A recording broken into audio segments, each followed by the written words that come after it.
Man, I don't think I've actually done a movie review in a hell of a long time. At least on the main channel. I do movie reviews obviously with your video games when we go out to see like Top Gun or a Marvel movie or something like that, just because it's like the spot that we can all gather and group together. But over the past weekend, all the guys have been out at Evo and I stayed home for the baby, and I got to see Prey finally, and this is after like a week of everyone having nothing but glowing good reviews about the film.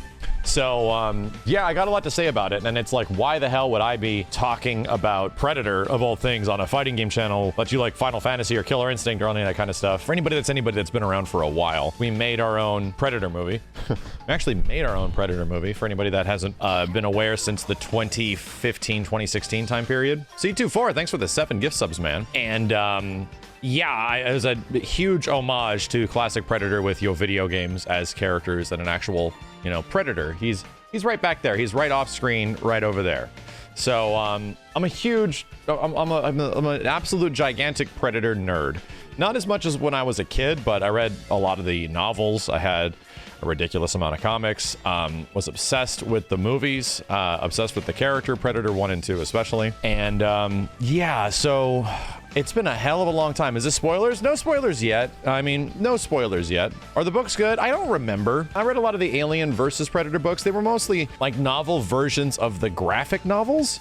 They were okay. Anyway, so I finally got the chance to see Prey, and I would like to put, a stamp on just which Predator movies I've really enjoyed over time. Obviously, Predator is one of the greatest goddamn movies of all time. It's easily rewatchable. It's super fun. It's just the definition of 80s action star, the movie, and it does a lot of really interesting things with its direction. And I studied a lot of that so we can emulate it in our fan-made Predator movie, which was very fun to do. It was very fun to see how they effectively, create something that's mostly in the day and actually make that scary. So Predator is just incredible. I have a really big soft spot for Predator 2. I really do, because I grew up with the movie as well. I liked how much more character we got to see of the Predator in that movie.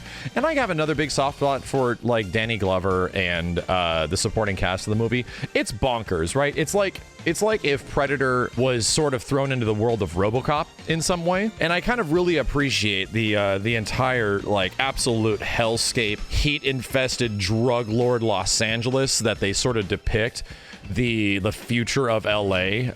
It's sort of like a crazy ass fantasy world.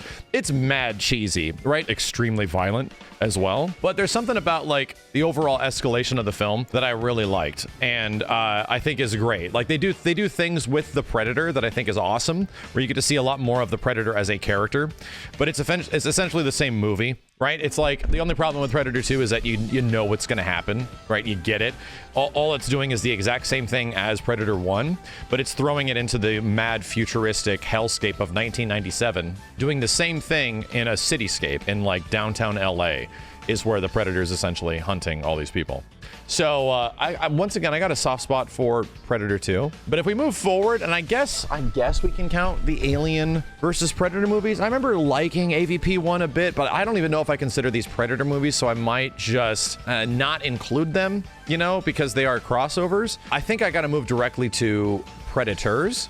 And that's the one where it's got Adrian Brody, it's got Morpheus, it's directed by Robert Rodriguez, it's got a samurai fight. And funny enough, like I'm not a huge fan of the movie either, right? There's just something about Predators that I also did not like very much. And I thought it was okay, but I thought it was the most like 6 out of 10 kind of movie ever. Like Predator 1's obviously 10 out of 10. This movie's like near perfect in my eyes. Predator 2 is like an 8 in many ways, at least to me. And then Predators to me was like, I don't know, man, this is like a 6. It's fine. It's okay.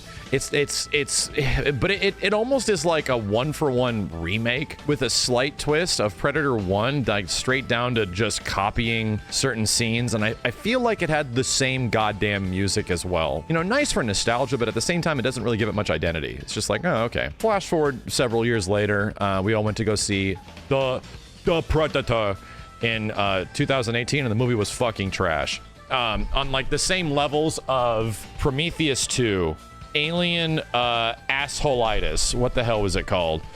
Prometheus 1, I'm okay with. Covenant, yeah, thank you. Alien Covenant. Goddamn trash. Like, movie was fucking awful. I could not stand it.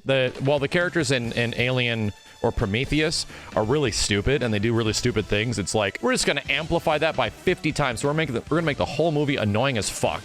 And I'm like, oh, Jesus, dude, I am losing brain cells watching this shit happen in front of my face. So I really don't like Alien Covenant. And I almost compare The Predator to Alien Covenant. Like, I feel like I'd rather just get kicked in the nuts than continue to watch this shit. It was really, really bad. But at least Predator 2018 was marred by crazy production shit. Like, I kind of like Shane Black as a director, and that movie just, I heard they shot like almost the entirety of the ending again. You know, they kind of changed the whole fucking film for a wide variety of reasons. So who knows what the actual issue is. It's just that whatever popped on screen, I never want to watch it again. I remember hearing about Prey a long time ago from like Simmons, and this was when it was going to be a theatrical release. And crazy enough, apparently this movie had the coolest pitch I've ever heard. And the pitch was they were going to release like a Native American period piece about, well, it was essentially like a mystery story. And they were going to cold release it to audiences in theaters. This is like, I think pre-pandemic even, or maybe very early during the pandemic. They weren't going to have Predator in the title anywhere. Yeah, this was when it was originally called Skulls. And then as you would watch the movie, you'd pretty much find out that they're being hunted by something, and it would actually be a predator, so that the audiences would discover that in theaters, which sounds like crazy and scary and like a nightmare. Like, you have no idea this movie's gonna do good. It might be terrible. Like, just from the get-go with Prey, I already had a deep amount of like, that could be really cool. Just already before watching it, you know, just hearing about before the good reviews came in, I feel like I already had a high likelihood of enjoying the movie, just based on those sort of bold steps that they wanted to take with a Predator film, which is good because all the other Predator films have just been either retelling or like schlock, which sucks because this is obviously a franchise that a lot of people grew up with. So anyway, yeah, it was great. Like, I don't know what to tell you. I like the fact that the movie has a slow build. I like the fact that it is, in effect, very similar film to Predator 1 in many ways, but, you know, the reason the movie is called Prey has a very specific reason. Like, it has a nice storytelling thematic element to it. And weirdly enough, I hate to say that I actually have a big comparison to, like, Top Gun with this movie. And not that they're the same movie, but they're created with similar ideologies. These are simple films. Predator 1 and even Predator 2 to a regard are very simple films. Especially in Predator 1, there's not a lot of other crazy things that are happening.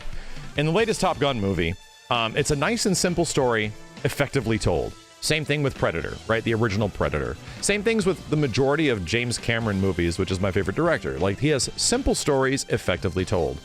And now with this one, it's essentially the same thing. We don't want to get crazy. There's not all these crazy subplots. There's not all these crazy, storytelling stuff going on top of this, on top of that, on top of this. It is essentially going to be a narrow, focused story about a character's journey and how that character's journey is going to change them as they progress through the story. It's great. The same thing happens to Dutch, essentially, throughout Predator 1. So anyway, I really liked it. Without getting into, you know, the spoiler territory, I thought it was great. I think this movie is, and everyone's right, it's a better movie than Predator 2. It really is. I still have some things that sort of like pick at me just because of pacing issues and stuff like that, but it's really nothing that is like took me out of the film at any point. And it's a film. Like, it's actually like, it's a real ass movie. It's not just going to throw shit at your face like a Transformers or some shit like that. We're just gonna blind you with absolute special effects CG horse shit. There's some actual pretty cool filmmaking going on in this movie, the same way that it kind of reminds me of the original. But I do have some gripes. Yeah, I got some gripes. Like, some of the digital effects weren't great. And that's mostly down to the fact that I would think that the movie's post-production was a limited budget because it eventually didn't get a theater release, and it was probably done during the pandemic. It didn't actually take me out of the storytelling. at any point in the film, because the rest of the movie looks really good. It's got a great visual style to it, and it's got really good characters, and I feel like it also tells a story in a time period that makes perfect sense for the Predator franchise. And I don't think I'm saying anything different than anybody else is, but I really feel like they can just Assassin's Creed Predator at this point. I honestly do. Not to the point of which I don't want Disney to drop a Predator movie every single year. I'm not saying that's what I want. I'm saying with Assassin's Creed, they had the entire vast landscape of history at their disposal. Seeing different time periods of how predators can essentially be injected into those time periods as they're hunting and doing different things is awesome, because it also allows the Predator universe to actually expand. The coolest thing about this movie is that it's several hundred years before you actually see the first Predator, right? So their technology is way different. The way they are physically shaped is way different. The fact that the Predator is not the same exact, Yautja, whatever Predator that you have seen with the same clan that is doing the same hunting. This is a completely different one that does things in completely different ways. So it's cool. Like, it almost, in some ways, while I didn't like the design of the Predator a ton, and I that can be critical about that. I have a deep soft spot for Stan Winston Studios and their designs. It's just the way it is. I grew up with that stuff, and Stan was essentially my childhood hero next to like James Cameron and stuff like that. And Stan Winston unfortunately passed away like almost 10 years ago now. But they were responsible for some of the greatest visual effects, including the aliens and the predators in film history. They created the Terminator and all this shit. So that old look of the Predator from Predator 1 and 2, I feel like still hasn't been matched, and those movies are from like the 80s, But what they essentially did with the character of the Predator is awesome, dude. What they're proposing with this Predator that has like different hunting styles, it has a personality. Like the way this Predator is like he's kind of a bitch. Like, it's funny. This version of the Predator feels like he's obviously like juvenile in many ways about like the hunt. And it sort of comes through in the storytelling. It's very interesting, and there's a great little like side-by-side dichotomy of this Predator with the like Native American culture that they approach throughout the whole film, right? The whole film is like this side-by-side of Predator and Prey, and that's why the movie is called Prey. It has a very specific reasoning for the title. So anyway, if this is my base review, I give the movie like a 9. I really friggin' enjoyed it. And I think the availability of the movie sucks. The fact that it's only on Hulu is really whack. It fortunately caused like the biggest numbers in Hulu history, which has to be worth something. That might not have happened if it got just a theatrical release. I mean, but maybe it did. In an era right now where Top Gun ends up being $1 billion movie, maybe this version of the Predator in a post-Top Gun world might have actually done really well, especially with that really good word of mouth, because how did Top Gun make all of its money? Crazy good word of mouth. That's how they did it. Everyone had a great time with Top Gun, had great reviews, and everyone else went to go watch it because they wanted to go watch like a nice summer blockbuster movie. So bam, like in a pandemic situation right now where theaters are coming back in a large way, I think this movie would have done really well in theaters. So it's unfortunate we didn't see it there. But at the same time, it might have turned even more heads because of how much it blew up. It blew up Hulu. I think from here, I'm going to talk about spoilery stuff, just because this movie does set up for a couple of things, and it also does propose some interesting questions that I really liked about it. This movie's a sequel to Predator 2, and that's nuts to me, because even I remember when I was a kid, finishing Predator 2. I remember being blown away by a sequence of events that happen, and a character gets an item, a gun, that is labeled like hundreds of years in the past, and that gun comes back in this movie. Not literally a sequel, but that was the thing that Predator 2 was essentially setting up for, was that this is a storytelling thing that we're giving Danny Glover in the end. A prequel by definition, but a sequel prequel, right? It essentially is bringing characters to the next path of where that storytelling was going, was that, hey, at the end of Predator 2, it's not that, Danny Glover's going to go fight more Predators. No, it's setting up for the fact that, hey, the Predator story actually goes to the past and not the future, which is interesting. And that was always like, wow, that's kind of cool. So we're going to, the sequel to Predator 2 is essentially going to be a prequel in some ways. And it just never happened. And long story short, Never happened. They tried to get Alien versus Predator made. James Cameron was going to make it. He wrote the script. Alien versus Predator got washed in pre-production, never eventually became a movie. Instead, James Cameron went to go make a little film called Titanic, blew up at the box office, was an absolute colossal failure. Poor Jim. Anyway, so that movie just never got made, right? Like, we never saw the light of day of where a eventual Predator movie could go from... By essentially prequeling it, by taking us back to the past. And I thought it was it happens at the end of the film, which is why this is a spoiler. And I was like, immediately like, wait, so do the Predators come back and just fucking like murder all of them? Because it's the gun that she essentially gets to, that she uses against the Predator from like the French Brigade or whatever the heck is in the movie, is the same gun that continues to Predator 2. So there's another post credits thing as well. In the credits, you see that like the Predator mothership or the main ship comes back after one of their hunters dies and like revisits. So there's actually a big gap of, we don't know how the gun eventually gets from this place to where it is in Predator 2, but it's actually the same name, it's actually the same gun, and it actually is the same date that is on the gun, which is really... as soon as that moment happened, I was like, what the fuck? Like, it was a fantastic moment. Like, such a cool, like, wait a minute, this is the same universe? Like, because we don't know, right? It's almost hard to tell if AVP, Predators, and even the Predator are actually in the same fucking universe. Like, because they're so wacky and weird and I don't know, and it's so funky of movies that it's really hard to tell. And this one like directly is like, no, this is in the same place, the same timeline that, you know, existed. And the coolest part about all this is that this isn't that weird of where Predator storytelling was back in the 90s, because there is this is like a nice, wonderful mix of a lot of the old Predator stories I knew about. I remember literally going to the comic store to buy my issues of Predator Big Game as they were coming out from Dark Horse Comics. And there's a little bit, because this Predator Big Game has a very big element of like, it's like we're gonna mix Native American culture with essentially the army rotundness that is filling out Predator 1. And that's what Predator Big Game is. This is like a 1991 comic or something like that. And it's only 4 issues, you know? It's not the same by any means, but Predator and like Native American culture, this is kind of like a little bit of where this starts. And then the idea that the Bloody Sands of Time, this old comic, was the one that came out after. And no kidding, this is like, hang on a second.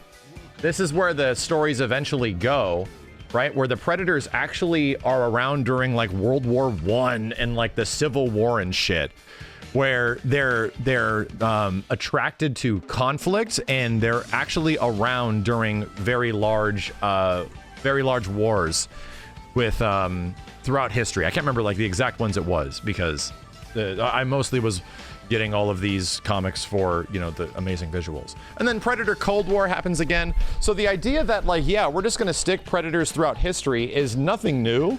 This has been going on since the 90s, like, and this is essentially where the end of Predator 2 sets up. Like, that's the whole point of the end of Predator 2, is that it's setting up the fact Predators have been hanging out for a long ass time.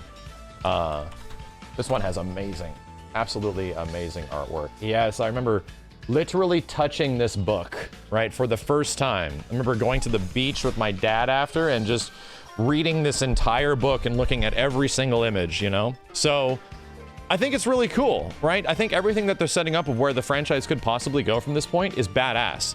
And I feel like as long as it has competent direction without a ton of studio interference, because that's what this one feels like. It's its own unique story about, you know, a Native American woman that doesn't want to essentially abide by the usual like clan practices, and she wants to be a warrior, like the men essentially are, and she has to find her way culturally out of that, and also find a way to utilize her abilities. So she has this nice growth as a character, where it's like the stuff that she's learned from being essentially a gatherer is helping her by hunting a predator that even the regular hunters don't know.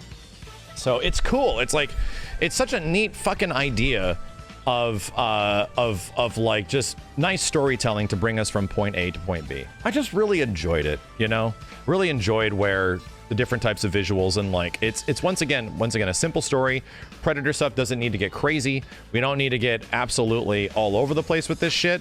It was just an effective method. Her brother's a great character in the movie because her brother becomes like the war chief of the tribe, and he's got some fucking super sick scenes. And I will say, I gotta give this movie credit. In this movie, there's a fantastic couple of sequences with the Predator that is probably the coolest Predator shit ever, right? Like there is some moments that happen throughout this film with the Predator itself as a character that is probably some of the best Predator shit shot to shot, where I'm just like, fuck, man, this is so sick. The one that really stood out to me is obviously like this scene was fucking amazing. This scene where it's like they burn the entire place to set up a big trap for the Predator is fucking awesome. Like the whole sequence is so goddamn cool. I just really appreciated like a lot of this movie. They got really creative with what the Predator does, and they got really creative with like creating a horror atmosphere with something that you obviously know what's happening. I really don't mind the fact of like we're sticking the Predator against like so many characters and almost making the Predator feel like OP in many ways, because they're trying to create like a horror element around the character, and I almost feel like the Predator's a bit too overpowered, you know, in some ways. But they're trying to really build up the mysticism of this character. And I feel like they could just remake Predator 1 and have the audience not know that the Predator is out there until the very end, you know, until like a build up. And I think that would be even okay, but they don't do that. They set up immediately that this is a Predator, it has landed, and our characters don't know what's going on, but us as the audience are aware because Predator has been around for that long, you know? It's not a mystery movie like Predator 2 essentially was, you know? I loved it. I'm trying to think of other things about it that I might have been like critical about, and I don't think it's like a perfect 10 out of 10. I do feel like some of the shot-by-shot sequences and scenes move a bit quick in some directions, and they're a bit scattered every once in a while. But Naru as the main character is great. Like, I actually really appreciated some of the stuff they did with the tribe. Some of it was really brutal, too, because of just the entire era that it was essentially from. I think the biggest criticism I have is the digital effects, you know, just overall.